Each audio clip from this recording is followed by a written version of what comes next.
All right. So before you franchised, I mean, there was obviously a few different ways of going. And I heard you mention a little bit earlier, you're like, this kind of feels like a franchise. What about Yeah. it just felt like, you know what, franchising is the right way for you to go? Yeah. Let me think about that. Because, like I said, I mean, we sort of realized we are essentially doing this. Mm-hmm. So let's give ourselves the benefit of this platform that already exists. But I think actually the point when I realized this is right, this is where we should be, is when it was actually, we had just inked our first FDD and we went to the International Franchising Expo Mm-hmm. in New York.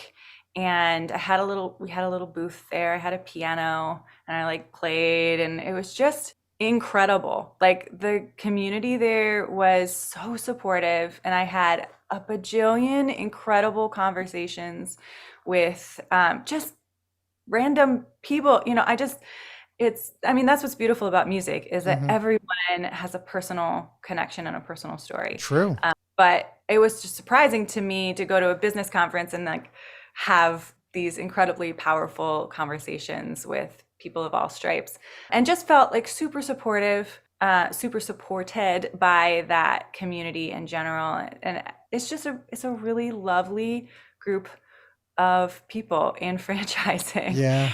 And I was like, I want to be a part of this. And I just love the idea. I mean, it dovetails with our mission, which is to empower people to, go into business for themselves, but not by themselves. I mean, that's just, again, it's just like what Right. we've been doing. So you hear that, and I heard it and I was just like, yes, my Right. people. Right. Right. Yeah, I imagine there's people that are watching or listening to the podcast that are thinking of franchising their concept. right. So, Kay, before you got that FDD done, the franchise disclosure document, did you seek outside counsel? I kind of want to kind of get your Mm. story of while you were exploring franchising. And Yeah. who did you lean on other people? Something that you and your husband just kind of did your research and find a franchise attorney? What was it like, the whole origin of getting to that point where you got an FDD done? Yeah, we actually have a musician friend in Columbus who is also an attorney, a franchising Okay. attorney. He has a sort of small but successful franchise business. So we talked to him first and sort of said, "Hey, we're thinking about this. Could you just look? Because we don't even know. Like, is this a good idea to franchise? We don't. It's been successful for us, but what do you think?" And he said he kind of looked at what would eventually become our FDD numbers and was like, yeah, this looks great. I mean, it sounds like you really have a lot of stuff. So we interviewed a few consultants to help us write our FDD and ended up going with Michael Side, mostly because he said, I'll tell you if I don't think you should be a franchise. And which we were like, great. Like, we're not here to like get our backs padded, like we want to know, is this going to be successful, or does it have that chance? So he came aboard, and we had lots of conversations with him about what that FDD might look like, and he really encouraged us that what we had was viable. So Mm-hmm. that was great. I think like looking back on it, obviously like the music lessons industry, we know it like the back of our hand, like we know it so deeply. But obviously you're going into the franchising business, and that's another business. Thinking about it as a completely separate business was a thing that I wish it hadn't taken me as long Mm-hmm. to realize that was Oh, what I do. no, that's okay. You got the lesson, it sounds like. And, Yeah. that's probably, if you look at the amount of new franchisors that, enter the industry, you hear different numbers, 250, 400 that start in a year. I would say that probably in all my years of talking with franchise companies, the biggest misconception that a franchisor has is not realizing that they are in a completely new business altogether. Yeah. And I'm glad that Totally. you got that before even awarding your first franchise. But let's face it, Yeah. Kay, you and your husband are no longer, I don't want to say no longer in the music business, you are, but you are in the business now of truly making franchisees successful. And Yes. the vehicle that you're using just happens to be your passion, you love music, right? So Totally. yeah, like mine was sports. I loved sports, and that was my passion. It's what Yeah. drove me to franchise my company. But I quickly learned once I started awarding franchises, this has nothing to do with sports. What Yeah. the conversations that you're going to find that you're going to have with franchisees are going to be, it's about marketing, which you're Right. already doing. It's going to be about Right. managing the business. You're already doing it. It's going to be managing the Yeah. finances. It's going to be talking about technology. It's going to be talking about operations and hiring and scaling. Really all the things that you maybe did, but now that's going to be on the forefront. Well, and I absolutely, I'm glad that we have sort of learned that lesson. And also, I do think that compared to other emerging franchisors, we have a little bit of a leg up because, again, that is essentially what we were doing. Like, Yeah. I have been out of the teaching game essentially for quite a while now, and we Mm-hmm. have been coaches for our, corporate partners. And also, our superpower is that okay, so I'm not a teacher of 5-year-olds anymore, but I am an educator. My husband's an educator. This is what we love to do. We love to educate. Right. And that coaching side of our relationships right now is really really awesome for me to see people who, I mean, especially right now because some of our owners they were just teachers as well, and they don't know anything about business, so teaching them about, what's a P&L and how much did you spend on marketing, and let's talk through personnel stuff. I created a whole suite of sort of teacher management tools for our owners.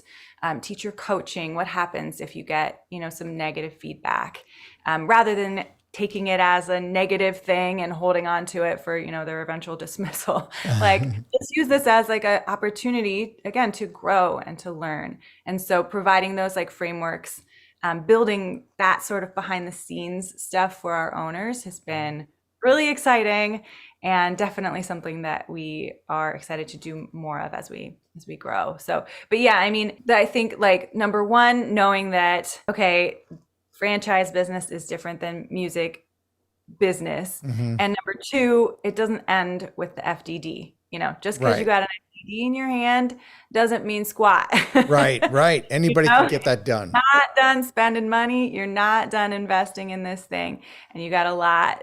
You got a lot of legwork to put in before you take that next step into actually having a franchise. Right. So, Well, you do have, of course, the advantage of having those partnership deals. So you understood yeah, already what it was like having to feel responsible for other people, right? And responsible for their success. Yes. yeah, We always say in franchising, like you said earlier, the old cliche of, you're in business I for love that. yourself, but not by yourself. Yes, that's true. But at the same time, I always felt as the franchisor, I felt the weight on my shoulders of making people successful. Like I wanted them to win so freaking bad.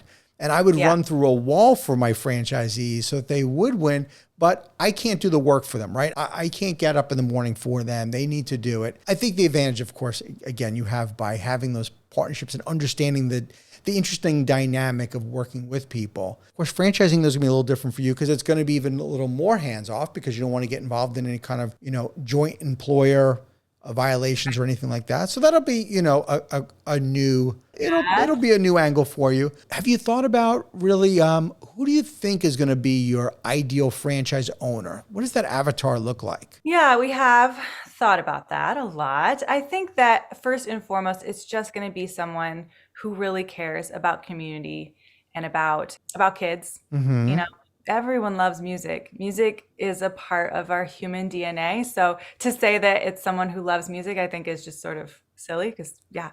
But someone who has a passion for their community and a passion for kids, and we're sort of thinking about parents, people who have kids and who understand how much it is important to parents to have their kids in things like this. I mean, you understand. I'm sure it's pretty similar. So I think we're also looking for someone who wants to build multiple communities. I'd really like to narrow in on 2 or 3 studios. Someone who wants to build something with us. That community is awesome, but like let's build you a business. So finding someone who has sort of connections in their neighborhood, but also has designs for something bigger is exciting to me. Yeah, other than that, we have our first franchisees are parents, and they are in marketing, and they have really great leadership abilities. They are not musicians, not professional at least, but they love music. Their kids are taking lessons. So I think it's that kind of person, a person who has a corporate background, maybe marketing would be really ideal for Musicologie. Thank you for tuning into the Emerging Franchise Brands podcast. For additional insights, guest applications, and to stay connected, visit us at efbpodcast.com. The Emerging Franchise Brands podcast is for entertainment purposes only, and the views expressed do not necessarily represent those of Emerging Franchise Brands, its host Frank Fumey, or Emerging Franchise Group LLC. Any discussed franchise or investment opportunity requires thorough investigation, obtaining proper disclosure documents, and expert consultation before making any investment decisions. The podcast and its host do not offer professional advice or endorsements, and they hold no responsibility for actions, representations, accuracy, or consequential damages related to the podcast content.